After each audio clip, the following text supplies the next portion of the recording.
As I stepped into the so-called four-star Yasmine Beach Hotel Hammamet, I was immediately struck by the eerie sense of neglect that permeated the air. The lobby, with its faded grandeur, seemed to whisper tales of a bygone era when luxury and elegance were merely distant memories. The chandeliers, once majestic, now hung dimly, casting an unflattering glow on the worn-out furniture.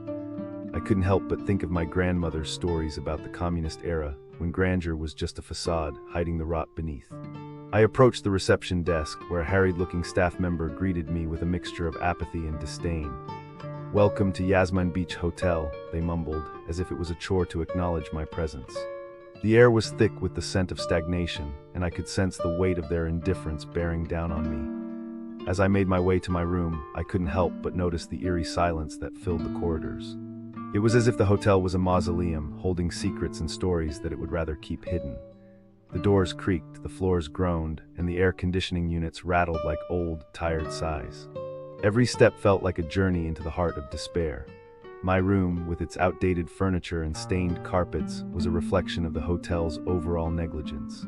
The towels, thin and rough, seemed to scratch my skin, and the bathroom, with its rusted fixtures and lackluster cleaning, reeked of a sense of abandonment. I felt like I was trapped in a time warp where the concept of luxury was a distant memory and the notion of comfort was an afterthought. The food, oh the food. It was as if the chef had taken a page out of the communist handbook, churning out bland, uninspired dishes that seemed to be created solely to fill the stomach, rather than delight the palate. The taste was a monotony of salt and oil, a symphony of disappointment that left me feeling bereft of joy. I remembered my mother's stories about the food shortages during the Soviet era and how people would have to make do with scraps.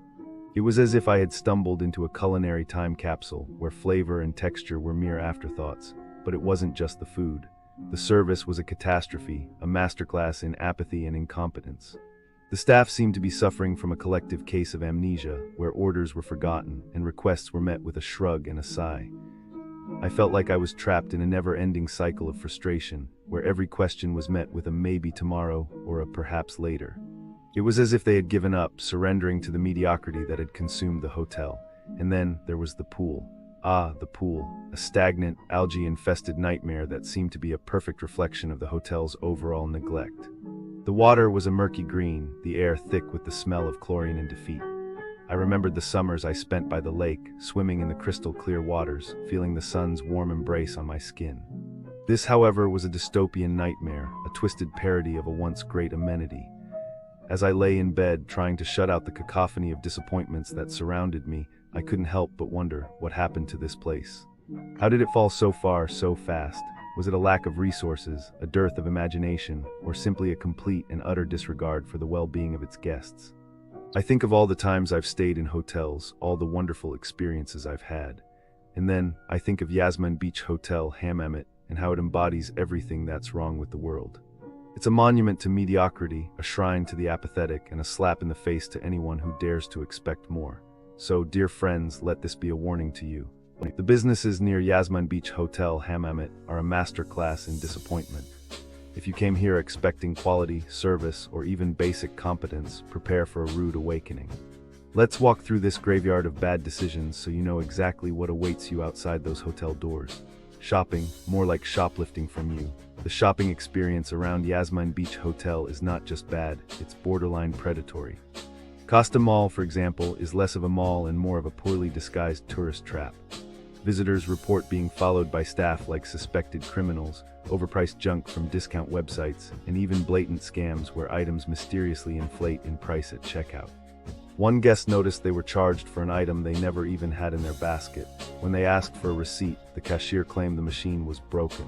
How convenient. If you enjoy feeling like a walking ATM with no actual value in return, congratulations, this is your paradise. Spa, more like suffer in peace.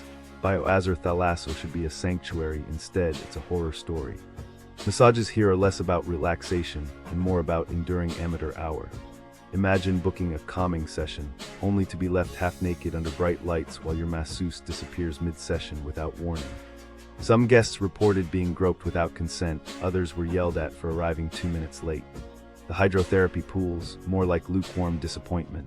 And don't even think about complaining, receptionists here have perfected the art of shrugging while overcharging you. If you want to pay premium prices for humiliation, by all means, step right in. Dining, more like regretting every bite. Restaurants near Yasmine Beach Hotel seem to operate under the philosophy that food is optional. The Mistral serves chicken so cold it might as well have been defrosted in the Arctic, while their drinks taste like they were mixed with dish soap.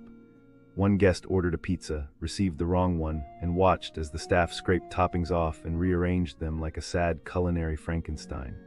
Buon Gusto Resto Cafe, the name translates to good taste, but the reviews scream food poisoning waiting to happen. If you enjoy paying for the privilege of eating bland, half-cooked meals in a space that hasn't seen a cleaning crew in years, you'll fit right in.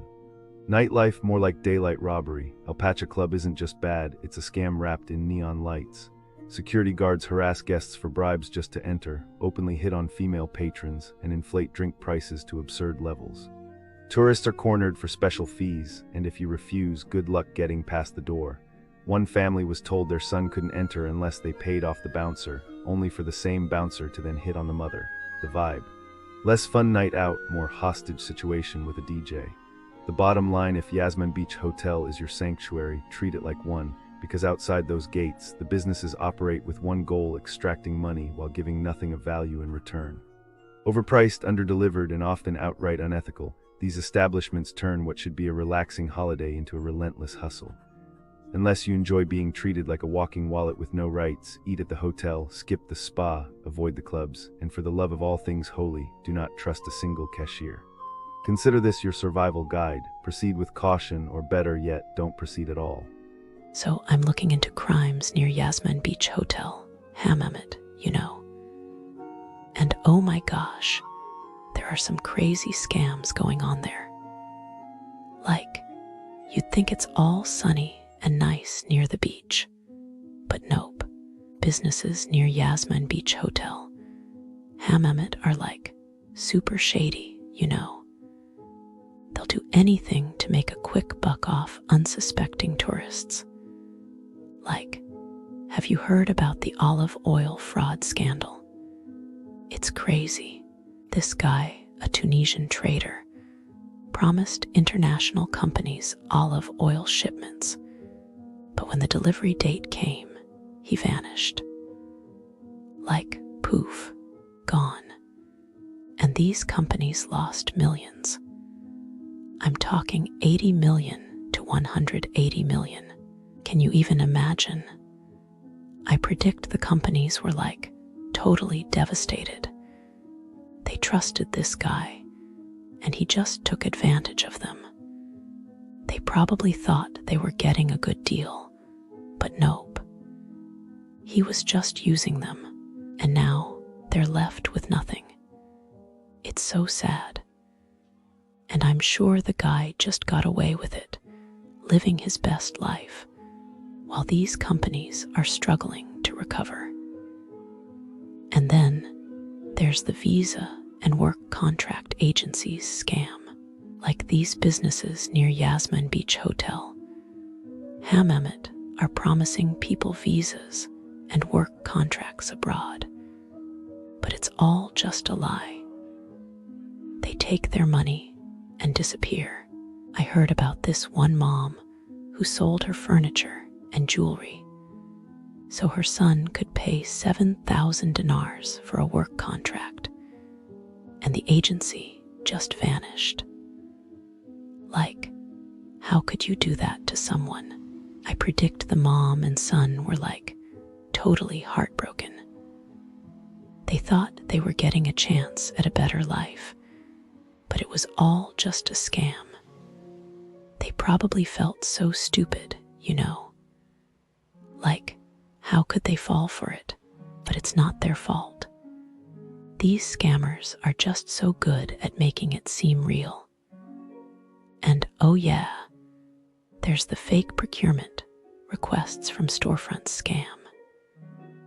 It's like these scammers are posing as officials from embassies or foreign companies, asking local vendors for quotations for solar panels or other equipment, and then they just take the money and run.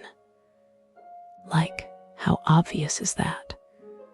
I predict the vendors were like so confused. They thought they were getting a legitimate